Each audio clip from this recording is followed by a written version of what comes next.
பெண்கள் பாதுகாப்பில் எந்த சமரசமும் செய்யக்கூடாது என்று ஐஏஎஸ், ஐபிஎஸ் உடனான மாநாட்டில் முதலமைச்சர் விஜய் திட்டவட்டமாக தெரிவித்துள்ளார்.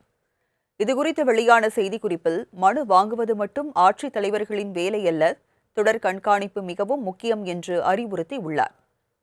ஆட்சியர்கள் வருவாய் மற்றும் காவல்துறையோடு கலந்தாலோசித்து சம்பவம் நடப்பதற்கு முன்னதாகவே மூல காரணத்தை கண்டறிந்து குற்ற சம்பவங்களை தடுக்க நடவடிக்கை எடுக்க வேண்டும் என்றும், முக்கியமாக பெண்கள் பாதுகாப்பை 100% உறுதிப்படுத்த வேண்டும், அதில் no change and no compromise என தெரிவித்துள்ளார்.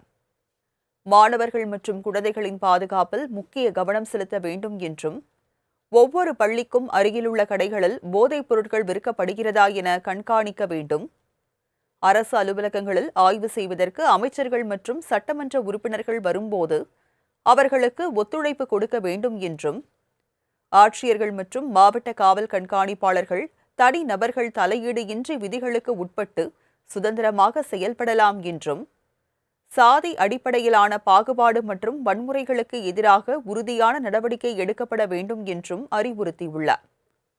கோயில் திருவிழாக்கள், அரசியல் பேரணிகள் மற்றும் பொது நிகழ்வுகளின் போது நெரிசல் சம்பவங்கள் தடுக்கப்பட வேண்டும் என்றும், பொதுப்பணி, அறநிலையத்துறை, தீயணைப்பு மற்றும் வருவாய்த்துறைகள் அனைத்தும் முக்கிய நிகழ்வுகளின் போதும் காவல்துறையுடன் ஒருங்கிணைந்து செயலாற்ற வேண்டும் என்றும் கூறியுள்ளார்.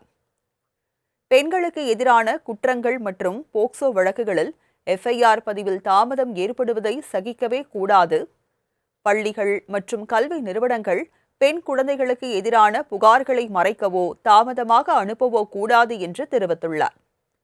ரசாயன மற்றும் பட்டாசு தொழிற்சாலைகளில் தொழில்துறை பாதுகாப்பு நடைமுறைகள் கண்டிப்பாக அமல்படுத்தப்பட வேண்டும் என்றும், புலம்பெயர் தொழிலாளர்களுக்கு உரிய பாதுகாப்பு வழங்குவதற்காக தொழிலாளர் நலத்துறை மூலம் அவர்களின் பதிவு கட்டாயமாக்கப்பட வேண்டும் என கூறியுள்ளார். மேலும் அனைத்து மாவட்ட ஆட்சியர்கள் மற்றும் மாவட்ட காவல் கண்காணிப்பாளர்கள் உண்மையாகவும் நேர்மையாகவும் இருக்க வேண்டும் என அறிவுறுத்தியுள்ளார். பெண்கள் பாதுகாப்பில் எந்த சமரசமும் செய்யக்கூடாது என்று ஐஏஎஸ், ஐபிஎஸ் உடனான மாநாட்டில் முதலமைச்சர் விஜய் திட்டவட்டமாக தெரிவித்துள்ளார். இதுகுறித்து வெளியான செய்திக்குறிப்பில், மனு வாங்குவது மட்டும் ஆட்சித் தலைவர்களின் வேலையல்ல, தொடர் கண்காணிப்பு மிகவும் முக்கியம் என்று அறிவுறுத்தியுள்ளார்.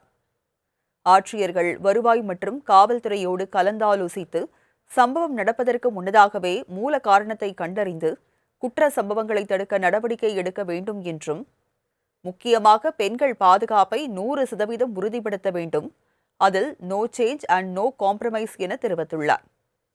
மாணவர்கள் மற்றும் குழந்தைகளின் பாதுகாப்பில் முக்கிய கவனம் செலுத்த வேண்டும் என்றும், ஒவ்வொரு பள்ளிக்கும் அருகிலுள்ள கடைகளில் போதைப் பொருட்கள் விற்கப்படுகிறதா என கண்காணிக்க வேண்டும், அரசு அலுவலகங்களில் ஆய்வு செய்வதற்கு அமைச்சர்கள் மற்றும் சட்டமன்ற உறுப்பினர்கள் வரும்போது அவர்களுக்கு ஒத்துழைப்பு கொடுக்க வேண்டும் என்றும், ஆட்சியர்கள் மற்றும் மாவட்ட காவல் கண்காணிப்பாளர்கள் தனிநபர்கள் தலையீடு இன்றி விதிகளுக்கு உட்பட்டு சுதந்திரமாக செயல்படலாம் என்றும், சாதி அடிப்படையிலான பாகுபாடு மற்றும் வன்முறைகளுக்கு எதிராக உறுதியான நடவடிக்கை எடுக்கப்பட வேண்டும் என்றும் அறிவுறுத்தியுள்ளார்.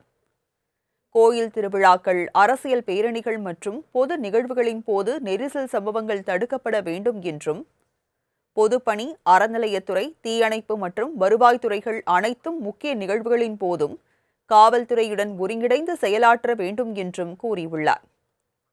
பெண்களுக்கு எதிரான குற்றங்கள் மற்றும் போக்சோ வழக்குகளில் எஃப்ஐஆர் பதிவில் தாமதம் ஏற்படுவதை சகிக்கவே கூடாது, பள்ளிகள் மற்றும் கல்வி நிறுவனங்கள் பெண் குழந்தைகளுக்கு எதிரான புகார்களை மறைக்கவோ தாமதமாக அனுப்பவோ கூடாது என்று தெரிவித்துள்ளார். ரசாயன மற்றும் பட்டாசு தொழிற்சாலைகளில் தொழில்துறை பாதுகாப்பு நடைமுறைகள் கண்டிப்பாக அமல்படுத்தப்பட வேண்டும் என்றும், புலம்பெயர் தொழிலாளர்களுக்கு உரிய பாதுகாப்பு வழங்குவதற்காக தொழிலாளர் நலத்துறை மூலம் அவர்களின் பதிவு கட்டாயமாக்கப்பட வேண்டும் என கூறியுள்ளார். மேலும் அனைத்து மாவட்ட ஆட்சியர்கள் மற்றும் மாவட்ட காவல் கண்காணிப்பாளர்கள் உண்மையாகவும் நேர்மையாகவும் இருக்க வேண்டும் என அறிவுறுத்தியுள்ளார்.